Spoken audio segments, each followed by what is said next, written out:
안녕하십니까, 김용윤입니다. 여러분은 사이가 안 좋은 사람에게 도움을 줄 수 있나요? 불가능한 일은 아니겠지만 그리 쉬운 일도 아니겠죠. 나라와 나라 사이에도 마찬가지입니다. 그렇지만 통일전 서독은 동독에게 그와 같은 일을 했습니다. 동서진영이 최고의 적대적 관계에서 서독은 동독에 대해 그런 불가능한 일을 했습니다. 오늘은 그 불가능한 결정을 한 서독에 대해 말씀을 드리겠습니다. 여러분, 1970년대 말 국제사회가 당면했던 상황을 기억하시는지요? 세계 각국이 제2차 석유 파동 때문에 어려움을 겪었던 때였습니다. 당시 동독도 큰 어려움에 직면하게 되었죠. 동독은 원래부터 부존 자원이 취약한 나라였습니다. 여느 나라와 마찬가지로 수출을 통해 수입을 해야 하는데 당시 국제 석유 파동으로 이것이 점점 불가능한 방향으로 가게 되었습니다.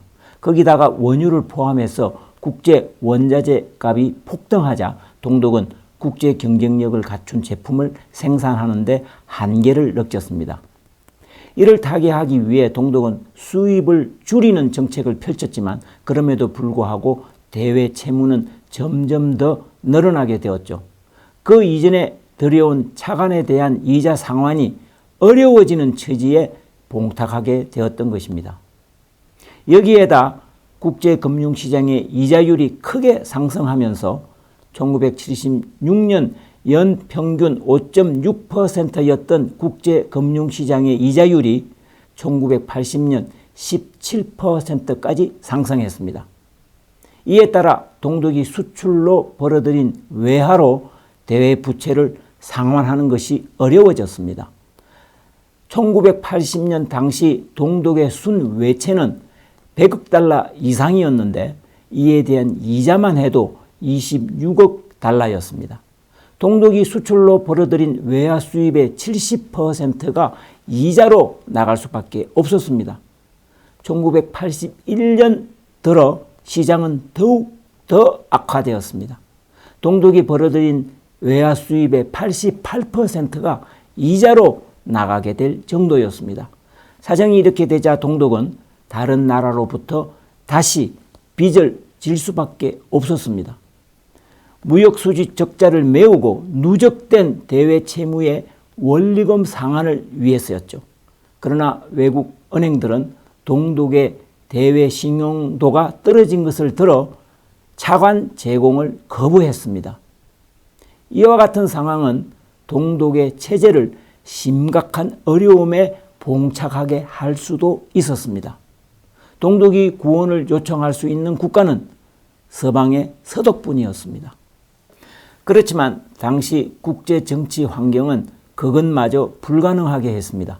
서독이 동독을 지원할 수 있는 상황이 전혀 아니었습니다. 국제사회의 신냉전이 조성되고 있었기 때문이었죠. 1975년에서 76년 구소련이 중거리 탄도미사일 SS-20 650기를 바르샤바 조약기구의 일원인 동독과 동유럽 국가에 배치했기 때문이죠.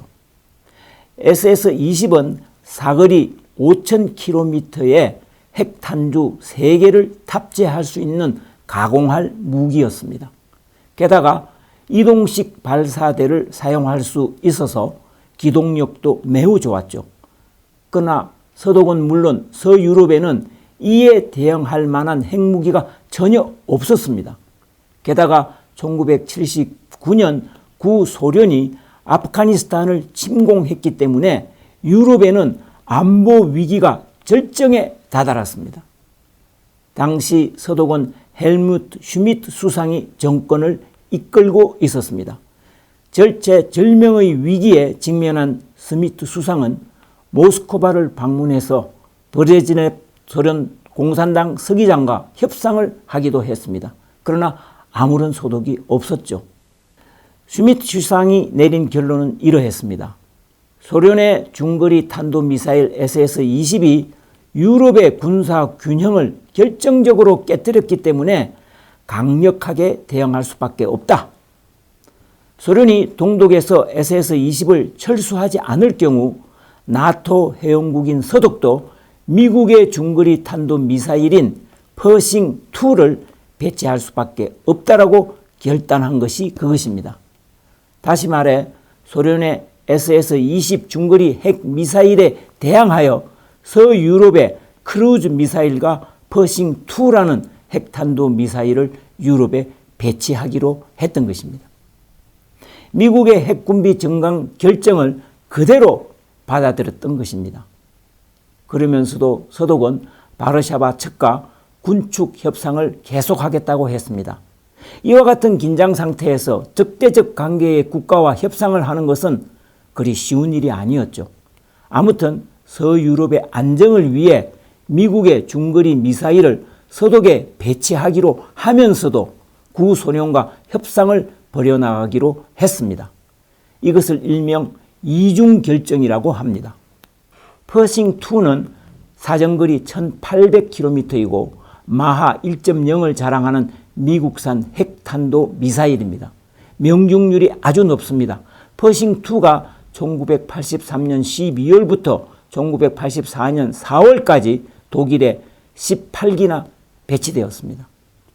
러시아와 동유럽 지역 대도시가 모두 퍼싱2의 공격 범위에 들어가게 되었습니다. 단 6분이면 모스크바에 도달할 수 있는 무기였습니다. 당시 러시아는 퍼싱2의 유럽 배치에 강하게 반대했습니다. 이와 같은 과정에서 동독과 서독은 모두 엄청난 긴장 상태에 휩싸일 수밖에 없었던 것이죠. 그런데 놀라운 일이 벌어졌습니다. 엄중한 국제 환경 속에서도 대동독 지원이 이루어졌던 것입니다. 서독이 경제적 어려움에 처한 동독을 지원하기 시작했던 것입니다. 이에 가장 앞장선 사람이 서독 사회에 매우 보수적인 입장을 견지했던 기독교 사회당 당수였던 슈트라우스라는 사람이었습니다. 슈트라우스는 동독 경제가 붕괴할 경우 미소 간 긴장이 고조되어 전쟁이 일어날 수 있다는 우려를 강하게 제기했습니다. 동서독 사이의 군사적 충돌을 방지하고 동독 경제 회생을 위해서는 실용주의적 차원에서 동독에게 차관을 제공해야 할 것을 역설했습니다. 당시 상황은 그야말로 전쟁이 촉발될 수 있는 상황이었다고 할 수 있었습니다. 그런 상황에서 서독은 1983년과 1984년에 걸쳐 총 19억 5천만 마르크의 차관을 제공하기로 결정했습니다. 우리의 시각에서 볼 때 이것은 아마 불가능한 결정의 결정이나 마찬가지가 아닌가 생각됩니다. 동서 양진영 간 최고의 긴장 상태에서 서독은 정치, 군사와 경제를 완벽하게 분리한 정책을 추진했다고 할 수 있겠죠. 어쩌면 철저한 민족 공조를 서독이 유지했었다고 할 수도 있겠습니다.